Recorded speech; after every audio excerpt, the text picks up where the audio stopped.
All right, guys, welcome back. Just wanted to give you a quick update on what's going on with my T-Rex. I am at 500 miles. According to the book, page 137, you can see the engine break-in.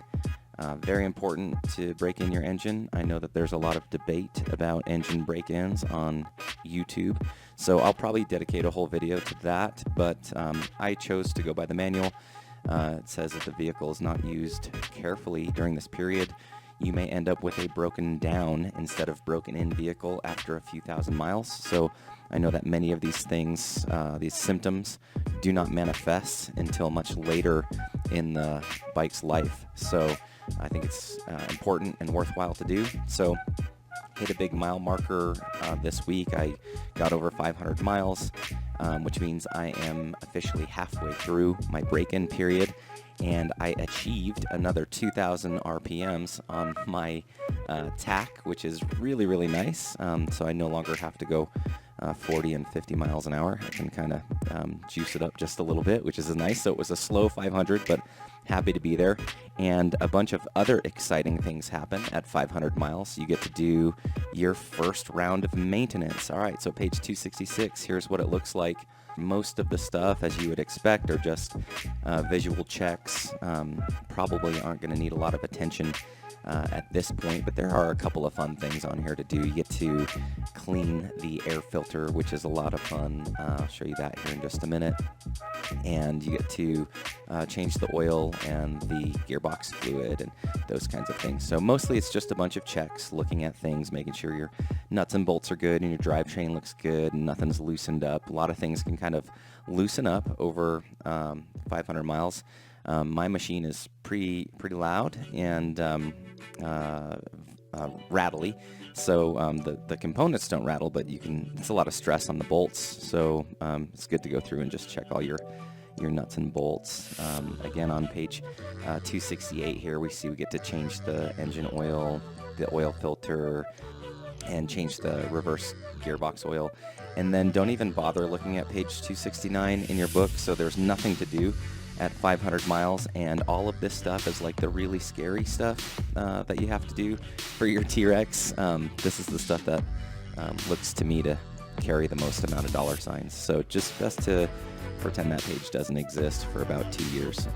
Okay, we'll start here with the air filter. Basically, you just got to start disassembling everything. Your air tubes come off, and then you got to take these engine covers off. It's very self-explanatory. There's only a few little screws involved here, and then you're gonna bring that air filter cabin forward, and you can see here that my filter is just chock full of bugs. I live in a pretty buggy part of the world. I can confirm this is a Wix 46138 air filter. It's very, very easy to find. There is a really good video from Arabian Oak, which I will post in the video description. He does a really good job explaining how to change the air filter. So I'm not going to reinvent the wheel and go through and do a how-to on this maintenance stuff, because there are a couple of guys out there who are doing a much better job than me. Just wanted to give you a kind of once-over to see how everything looks. And you can see here, after I clean the air filter, it looks pretty nice. And then you just reverse the process. Honestly, the hardest thing to do was to get the air hoses to the air tubes to look nice. They were easy to replace, but when you look at it from the back, you want everything to look nice and symmetrical. Then onto the oil. We're gonna just remove that drain bolt. Todd Kerber has a really, really good video. I will put that link in the video description as well.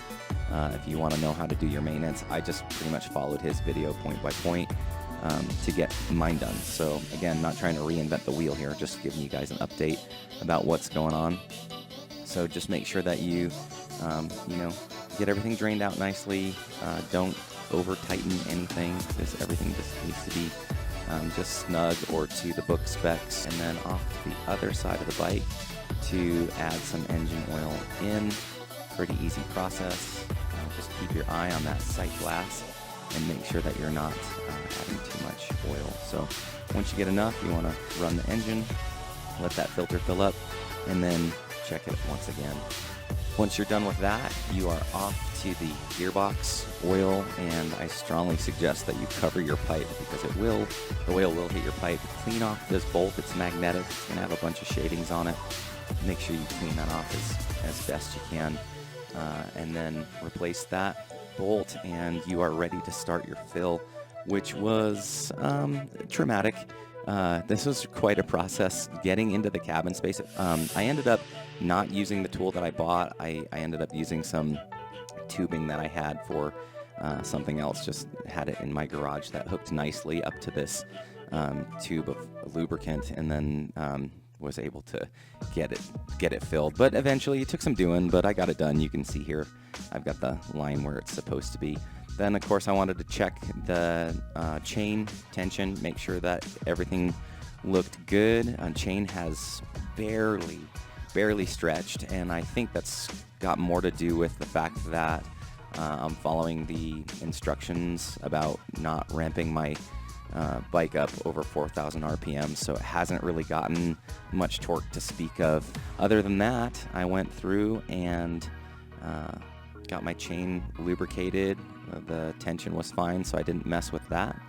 And after that was all done, it was back on the road to keep adding miles to get up to 1,000, where I can have this engine broken in properly and begin my next adventure. So here it is. Check it out.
Hope you guys enjoy the video. Things are running really great. The bike sounds great. Everything looks good. It's tight and right. I got a bunch of videos coming for you about little, upgrades and mods, little things I've done. My experience on the road, being in a T-Rex and not on a motorcycle. It's a little different. You're kind of adjacent to the motorcycle community when you're on a T-Rex. So it's been an interesting experience around here, but I'm having a lot of fun. Highly recommend if you're thinking about getting one of these. Make sure that you reach out to Durand Burnside at T-Rex site in Atlanta, and make sure you tell them that I sent you. If you have any other questions or comments, please leave them below, and I'd be happy to address any of it. Happy riding. See you next time.